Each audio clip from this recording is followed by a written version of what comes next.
Oi mamãe, eu tô aqui no meu cantinho preferido, aqui o meu cantinho do YouTube, ó, pra te ajudar com algumas coisinhas que eu errei na gravidez e no pós-parto e que eu não quero que você passe pelo mesmo. Então fica ligada nessas dicas.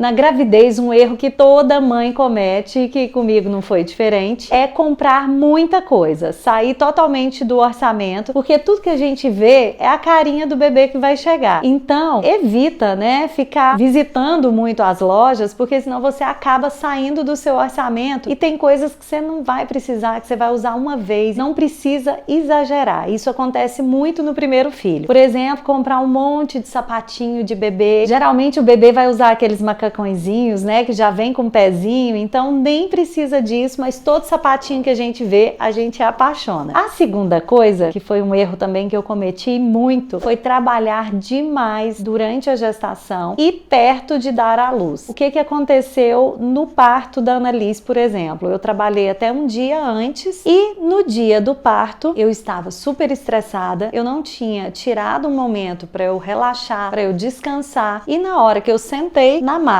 para poder fazer a anestesia, eu tive que levar pelo menos umas 4 injeções, porque a agulha entortava quando ia passar na minha coluna. Gente, eu nunca tinha ouvido falar disso, eu fiquei em pânico na hora, eu não estava entendendo o que estava acontecendo, e depois eu fui saber que era por causa da minha tensão. Eu não respeitei o meu momento de ficar mais tranquila, né, para poder ir para a mesa de cirurgia de uma forma mais calma. Terceiro problema, não respeitar os limites do seu corpo na gravidez. Por diversas vezes, como eu era dona do meu negócio, eu tinha que trabalhar dobrado praticamente. Às vezes eu sentia muito sono depois do almoço e eu não respeitava esse momento. Para que uma nova vida, né, se forme, você precisa também ter seus momentos de descanso. Então, tem que diminuir sim um pouquinho o ritmo de trabalho, respirar, respeitar seus limites, porque isso é muito importante para você e para o bebê. Quarto erro que eu cometi, e que isso já acontece no pós-parto, né? Quando o bebê nasce, a gente se sente muito insegura e às vezes a gente deixa de confiar naquele instinto materno que tá lá, né, pedindo para falar com a gente, e às vezes a gente não respeita também isso. Então, você ouvir o seu instinto materno e saber que você é a melhor pessoa para cuidar do seu bebê. Eu conto sempre e acho muito engraçado até hoje que eu fui dar banho na minha primeira filha só depois de um mês, porque eu não tinha coragem de colocar ela na banheira, porque eu tinha medo de deixar ela afogar. Então, assim, é um momento que você tem medo de tudo. Você tem medo do bebê dormir e não acordar, você tem medo da posição que você coloca ele para rotar, se é a correta ou não. Tem coisas que é lógico que você vai aprender, mas você precisa confiar no seu instinto de mãe. A quinta dica é: não exclua o pai das consultas, daqueles primeiros momentos da criança em casa. A mãe vira muito leoa, né, nessa fase, assim, ela quer ficar muito perto da cria e às vezes ela até afasta o pai nesse momento. Acaba que é um pouco mais demorado para o homem cair a ficha dele a respeito da paternidade, né? Com a mãe isso já está acontecendo no corpo dela há 9 meses. Então é super importante que esses primeiros dias do bebê você realmente abra espaço para o seu marido participar, trocando fralda, colocando o bebê para rotar. Um filho é uma construção familiar, ele não é responsabilidade só sua. Portanto, chame esse pai para tudo que você for fazer. Sexta dica: não se cuidar e ficar com o foco só no bebê. Isso é muito perigoso. É lógico que nos primeiros dias a gente não consegue retomar a nossa rotina de uma forma normal. Aquilo ali vai te deixar muito cansada, mas você precisa olhar para você e entender também que você precisa de um tempo para você, que você precisa descansar, que você não consegue fazer tudo. Receba a ajuda das pessoas. Ah, não quero minha sogra se intrometendo, não quero minha mãe dando pitaco, mas é nessa hora que você mais vai precisar da ajuda de outra pessoa. Sétima dica do que você não pode fazer: se isolar em casa. Eu me lembro que quando eu tive a minha primeira filha, eu fiquei com muito medo de sair com ela na rua, mesmo após a liberação do médico. Mas é muito importante que você tenha um tempinho, pelo menos para tomar um café com as amigas, para você ir retomando a sua vida social também. Isso vai te fazer bem e uma mãe feliz vai acabar olhando essa rotina com mais alegria. Outro erro muito comum das mamães de primeira viagem é querer impor horário para o bebê. Na minha época, há 13 anos atrás, existia existiam alguns livros, né, que diziam que a gente não podia dar o peito o tempo inteiro, que a gente tinha que colocar limites na criança desde que ela nasce, que a gente não deveria atender ao choro imediatamente. E hoje o que a gente vê é exatamente o contrário. É a amamentação em livre demanda, por exemplo. Então não adianta você ficar estressada querendo colocar uma rotina muito rígida no bebê, porque ele é um serzinho que está em transformação. Você tem que ter calma para esse período, porque ele vai passar, pode ficar tranquila. Outro erro é pensar que o leite materno é fraco. Isso não existe, vem caindo por terra, né, ao longo do tempo, e você pode ter confiança que o seu leite é o melhor para o seu bebê. 10º erro, esse eu era mestre, achar que todo choro era por causa de fome. Para vocês terem uma ideia de como isso é sério, a primeira noite que eu passei na maternidade com a Ana Gabriela, tudo que ela chorava, eu colocava ela no meu peito. Resultado, o meu peito ficou todo ferido, porque eu passei a noite inteira tentando dar mamar para ela, sendo que na verdade ela estava com cocô na fralda. Nem imaginei aquilo. Eu não sabia que bebê no primeiro dia já fazia cocô, só depois que eu fui ficar sabendo disso. Então, gente, não é todo choro que é fome. Existem 7 tipos de choro e depois a gente vai falar isso no outro vídeo. Enfim, ouça seu coração, não desespere, busque conhecimento na gravidez e qualquer coisa, ó, tô aqui para te ajudar, tá bom?